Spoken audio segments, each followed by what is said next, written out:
আসসালামু আলাইকুম। সংবাদ শিরোনাম।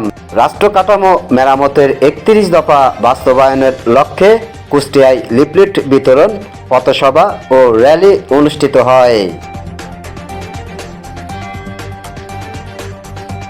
বিস্তারিত।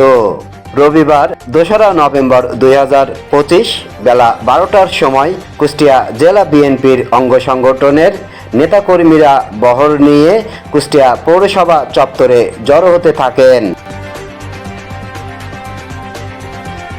বিএনপির ভারপ্রাপ্ত চেয়ারম্যান তারেক রহমানের ঘোষিত রাষ্ট্র কাঠামো মেরামতের ৩১ দফা বাস্তবায়নের লক্ষ্যে বাংলাদেশ জাতীয়তাবাদী দল বিএনপির জাতীয় নির্বাহী কমিটির স্থানীয় সরকার বিষয়ক সম্পাদক, কুষ্টিয়া সদর ৩ আসনের বারবার নির্বাচিত সাবেক সংসদ সদস্য বীর মুক্তিযোদ্ধা অধ্যক্ষ সোহরাব উদ্দিনের আয়োজনে এই লিফলেট বিতরণ ও পথসভা র্যালির অনুষ্ঠান অনুষ্ঠিত হয়।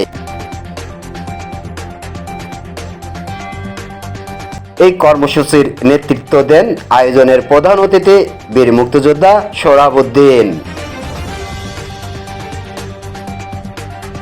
এই সময়ে তিনি বলেন, বিএনপির ঘোষিত ৩১ দফা রাজনৈতিক পরিবর্তনের নয়, এটি দেশের অর্থনৈতিক, সামাজিক ও প্রশাসনিক সংস্কারের একটি রূপরেখা।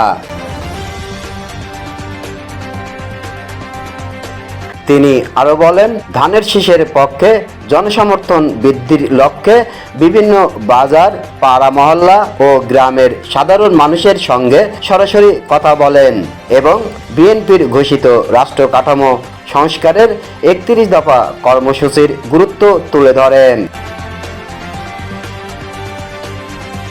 অনুষ্ঠানে সভাপতিত্ব করেন জেলা বিএনপির সাবেক সহসভাপতি বশিরুল আলম চাঁদ। এই সময়ে সংক্ষিপ্ত করে বক্তব্য দেন কুষ্টিয়া জেলা বিএনপির সাবেক যুগ্ম সাধারণ সম্পাদক আখতারুজ্জামান কাজল, মিরাজুল ইসলাম রিন্টু, সাংগঠনিক সম্পাদক স্পেশাল পিপি অ্যাডভোকেট শামীম উল হাসান অপু, সাবেক যুব বিষয়ক সম্পাদক মেজবাউর রহমান পিন্টু, সদর থানা বিএনপির সাধারণ সম্পাদক জাহিদুল ইসলাম বিপ্লব, শহর বিএনপির সাধারণ সম্পাদক মোহাম্মদ কামাল উদ্দিন। এই আয়োজনে আরও উপস্থিত ছিলেন Kushtia chamber of commerce and ইন্ডাস্ট্রিজের নবনির্বাচিত পরিচালক মোহাম্মদ ফুয়াদ রেজা ফাহিম, শহর যুবদলের যুগ্ম আহ্বায়ক কামরান জামান কামু, সদর থানা যুবদলের সাধারণ সম্পাদক ওহিদুজ্জামান শিপন সহ কুষ্টিয়া জেলা বিএনপির যুবদল, স্বেচ্ছাসেবক দল, ছাত্র দল ও জেলা বিএনপির অঙ্গ সংগঠনের অসংখ্য মহিলা নেতৃবৃন্দ উপস্থিত ছিলেন।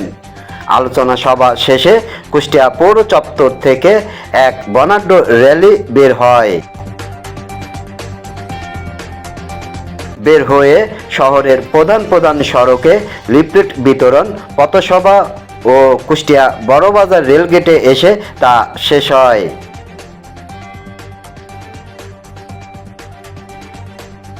এস এম পান্না, কুষ্টিয়া।